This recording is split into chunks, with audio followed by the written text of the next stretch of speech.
March 3rd, 1915. Congress establishes the United States Naval Reserve Force. 1916. The Naval Reserve Flying Corps is established. 1917. The United States enters World War I. 8,000 sailors are in the Naval Reserve Force. Today is my first drill in the Navy Reserve, and in 1917, the first woman entered the Naval Reserve Force. The first female, that's Chief Yeoman Loretta P. Walsh. She paved the way for me. I'm Chief Yeoman Jerry Lacey.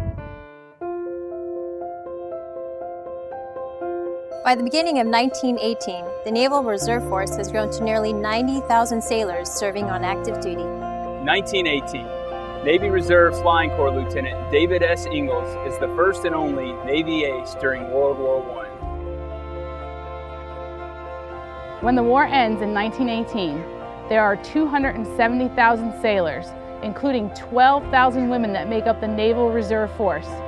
That's more than half of the Navy. 1925, the Naval Reserve Force reorganizes and gets a new name, the U.S. Naval Reserve. 1926, 6 colleges established the first Naval Reserve Officer Training Units. More than 1,000 students enrolled. I was an NRTC student. During the 1930s, the Naval Air Reserve Force grows and supports fleet operations. Navy Reserve surface sailors trained with the fleet during summer cruises. 1939, President Roosevelt declared state of emergency due to war in Europe. The Naval Reserve begins to mobilize. December 7th, 1941. Reserve sailors aboard the USS Ward sank a Japanese midget submarine just prior to the attack on Pearl Harbor. This is the first action of the U.S. Navy in the Pacific War. Fact: during World War II, 84% of the sailors serving in the United States Navy were in the Naval Reserve.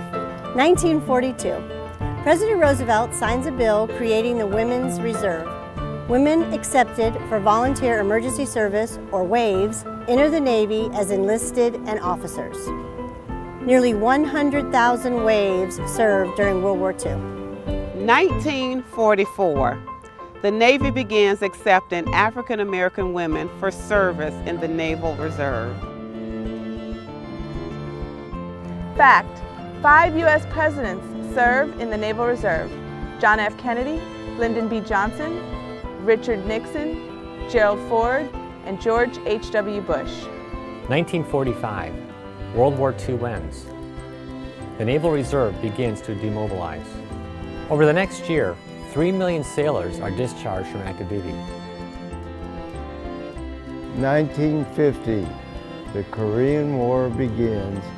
Once again, the Naval Reserve mobilizes. Fact: 130,000 reserve sailors serve over the next 3 years. 1958, 4 destroyer escorts transferred to the Naval Reserve as training platforms. The number grows to 30 later this year. 1961, the Berlin crisis. 40 Naval Reserve training ships and 18 reserve squadrons mobilized for 1 year. 1962, the Cuban Missile Crisis. Naval Air Reserve aviators logged more than 775 flight hours and 350 hours of surveillance. 1968, Naval Mobile Construction Battalion 12 and 22 deployed to South Vietnam.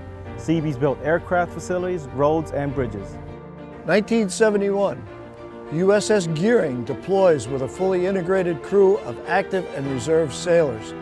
This was the first implementation of this type of deployment by the United States Navy. 1973, the Office of the Navy Reserve Force Master Chief is established. Richard P. Johnson becomes the first Navy Reserve Force Master Chief. 1988, minesweeping specialists, intelligence, personnel, and other reserve sailors deployed to the Persian Gulf during international tensions. 1990, Iraq invades Kuwait. Operations Desert Shield and Desert Storm begin. The Navy Reserve mobilizes. Reserve sailors have major roles in cargo handling, medical and religious support, combat construction, and control of shipping and air logistics. 1994, the year of my commission. The U.S. Navy intervenes in Haiti. Reserve sailors mobilized to support Operation Uphold Democracy. 1999, Reserve aviators deployed to support electronic combat missions over Kosovo and Operation Allied Force. 2000, Naval Coastal Warfare units provide port security in the Persian Gulf after the attack on the USS Cole.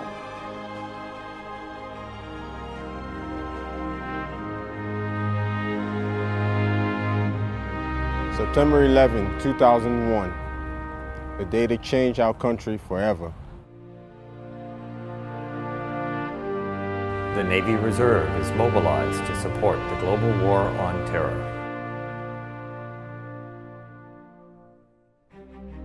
2001, Operation Enduring Freedom. Combat operations began in Afghanistan. I have served 2 tours there. 2003 brings the start of Operation Iraqi Freedom, where I proudly served. Since 2001, Navy Reserve sailors have completed more than 70,000 mobilizations in support of contingency operations around the world. I am one of them. I am one of them. I am one of them. I am one of them. I am one of them. 2005, Admiral Vern Clark, Chief of Naval Operations, redesignates the reserve component as the Navy Reserve. All sailors active in reserve are now referred to as United States Navy sailors. 2006, HSC 84 provides dedicated special operations support in Iraq. We conduct the longest sustained combat deployment of U.S. Navy helicopters in history. 2010, the Haitian earthquake. Reserve sailors mobilized to support relief efforts. 2011, Reserve SEAL Teams 17 and 18 provide special warfare boat operators. They deploy bringing combat experience to Naval Special Warfare Group 11. On any given week, more than 20% of the Navy Reserve Force is providing global operational support.